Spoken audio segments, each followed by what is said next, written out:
Welcome to Bihar big battle poll of Paul's.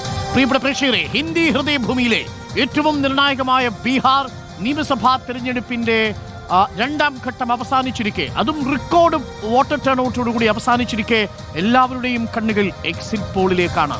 Exit poll 2015-ലും 2020-ലും അമ്പയെ പരാജയപ്പെട്ടു എന്നുകൂടി തുടക്കത്തിൽ തന്നെ പ്രേക്ഷകരോട് പറയണം.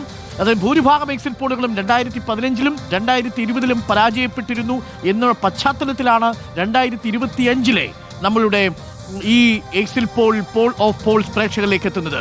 സുപ്രീം കോടതി വരെ എത്തിയ വോട്ടർ പട്ടിക പരിഷ്കരണം, വികസനവും മാറ്റവും, വികാസ് ഓർ ബദലാവോ ചർച്ചയായ പ്രചരണ നാളുകൾ, സൗജന്യ വാഗ്ദാനങ്ങളുടെ പ്രവാഹം കണ്ട പ്രകടന പത്രികകൾ, 2 ഘട്ടങ്ങളിലായി 2 തരം മേഖലകൾ വോട്ടിട്ട് കഴിഞ്ഞിരിക്കുന്നു. സ്മൃതി, ഉറപ്പായിട്ടും ഈ തെരഞ്ഞെടുപ്പിൽ പ്രത്യേകതയുണ്ട്.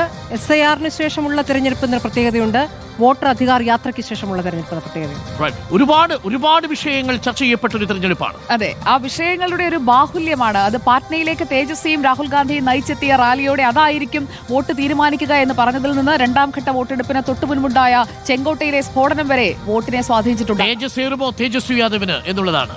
ലല്ലു പ്രസാദ് യാദവ് എന്ന ഒരു കാലത്ത് ബീഹാറിന്റെ രാഷ്ട്രീയത്തെ പിടിച്ചു നിർത്തിയിരുന്ന ആ പഴയ ലോഹിയറ്റ് സോഷ്യലിസ്റ്റിന് ഇക്കുറി മകനിലൂടെ ഒരു തിരിച്ചുവരവ് സാധ്യമാണോ? RJDക്കും കോൺഗ്രസിനും 20 വർഷം, 2 പതിറ്റാണ്ടാണ് നിതീഷ് കുമാർ അടക്കി വാണത്. ആ നിതീഷ് കുമാറിന്റെ സാമ്രാജ്യത്തിൽ വിള്ളൽ വീഴ്ത്താൻ കഴിയുമോ എന്നതാണ് ചോദ്യം. ഭരണ തുടർച്ച ഉറപ്പാണ് എന്നുള്ള ഒരു കണക്കുകൂട്ടൽ, അതൊരു ആത്മവിശ്വാസം നൽകുന്നുണ്ട് NDAക്ക് എന്നത് ഒരു ഭാഗത്ത് നിൽക്കുന്നു. എന്നാൽ മഹാസഖ്യത്തിന് ഇക്കുറി കരുത്ത് കാട്ടിയില്ലെങ്കിൽ ഇനി അങ്ങോട്ട് കരുത്ത് ശോഷിക്കുന്നു എന്ന പഴി കേൾക്കേണ്ടി വരുമെന്നുള്ള ഒരു കാര്യം കൂടിയുണ്ട്. സ്മൃതി, ഏറ്റവും നിർണായകമായത് ഈ തിരഞ്ഞെടുപ്പിൽ അടിയൊഴുക്കുകൾ ഏറെയുണ്ട് എന്നുള്ളതാണ്. ഉദാഹരണത്തിന് പ്രശാന്ത് കിഷോറിന്റെ ജൻസ്വരാജ് പാർട്ടി കഴിഞ്ഞ വർഷം ഓർമ്മിക്കണം 12,000 വോട്ടുകൾ, 12,000 വോട്ടുകളാണ് കഴിഞ്ഞ തവണ വിധി മാറ്റി എഴുതിയത്.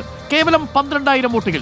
125-ഉം 110-ഉമായിരുന്നു കഴിഞ്ഞ തവണ മഹാഗഠബന്ധന്. കോൺഗ്രസ് RJD സഖ്യത്തിന് കഴിഞ്ഞ തവണ കിട്ടിയത് 110, JDU BJP സഖ്യത്തിന് കിട്ടിയത് 125.